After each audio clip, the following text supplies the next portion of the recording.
جتنی کوششیں کی ہوگی اتنے مقابلے کے لیے مشرکین فصحاء و بلغاء تیار ہوئے ہوں گے، لیکن قرآن کے سامنے سب کے سب بھاگ گئے اور سب نے شکست تسلیم کی۔ مسیلمہ کذاب نے جو نبوت کا دعویٰ کیا تھا اس نے رسول اللہ صلی اللہ علیہ وسلم کو ایک خط لکھا اور اس میں سورۃ فیل کا مقابلہ کیا اور اس نے اس طرح خط لکھا: الفیل ملفیل وما ادراک ملفیل لہ ذنب وبیل وخرطوم طویل۔ وہ ایک کنیز کو دیا، وہ کنیز نے اوپر نیچے سے دیکھا اور مسیلمہ کو کہا کتبو کا یلعن علیہ، تیری تحریر پہ لعنت کر رہے، یہ کوئی چیز ہے؟ یہ ہاتھی اس کا سونڈ ہے ادھر ہے، اس میں ہدایت کی کیا بات؟ ادھر دیکھو علم تر کیف فعل ربک باصحاب الفیل، سب سے پہلے رب کا تعارف ہو رہا۔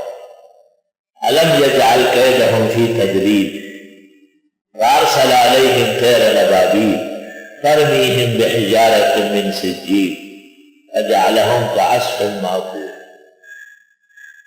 ایک اور آدمی نے یاد دفدہ ابن دفدہ نصفک فی الماء ونصفک فی البر، اور اللہ اکبر۔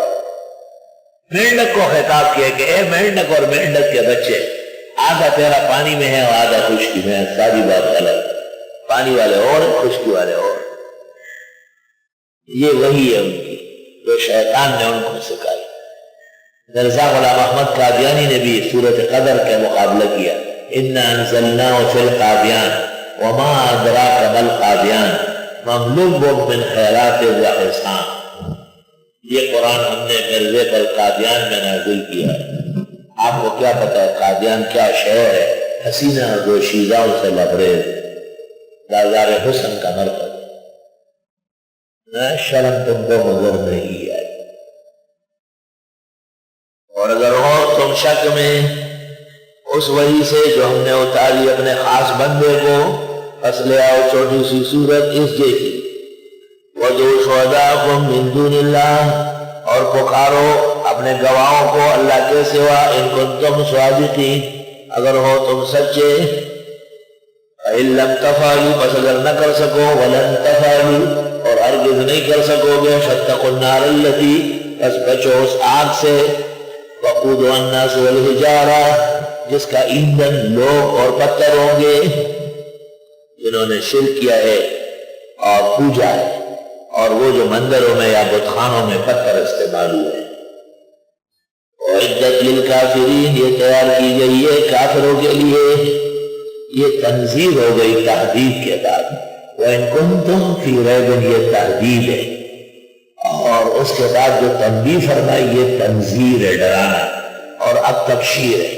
وَبَشِّرِ الَّذِينَ آمَنُوا وَعَمِلُوا الصَّالِحَاتِ، خوشخبری دے ان لوگوں کو جو ایمان لائے اور عمل کیے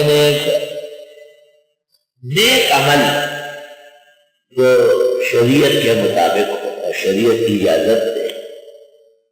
مغرب کے 3 رکعات کے ساتھ آپ چوتھی پڑھ لے تو یہ نیک عمل نہیں، فجر کے وقت آپ نفل پڑھ لے تو یہ نیک عمل نہیں، اجازت نہیں۔ عصر و مغرب کے درمیان آپ نفل پڑھ لے، اجازت نہیں ہے، نفل نیکی نہیں۔ تفسیر بیضاوی میں یہاں ہے: العمل الصالح ما صوره الشرع، نیک عمل اس کو کہتے ہیں کہ شرعاً اجازت ہو۔ اہلیان بدعت کے تیجے چیلک برفیاں گھیارویاں اور مختلف جشنوں کی تقریبات، شریعت مقدسہ اس کو جانتی نہیں ہے تو مانے کیا ہو، اس پر ثواب کیا ہو، اس لیے وہ نیک عمل سے خارج۔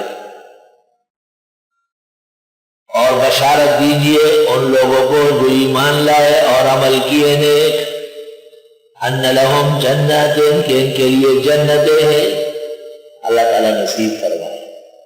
جب بھی جنت اور نعمتوں کا ذکر و دعا مانگو کہ اللہ آسانی سے اپنے فضل سے نصیب فرمائے، اور جب بھی جہنم اور ان کے عذاب کا تذکرہ ہو فوراً کہو کہ اللہ حفاظت فرما، خدا ہمیں جہنم اور ان کے انواع و اقسام سے دور رکھ۔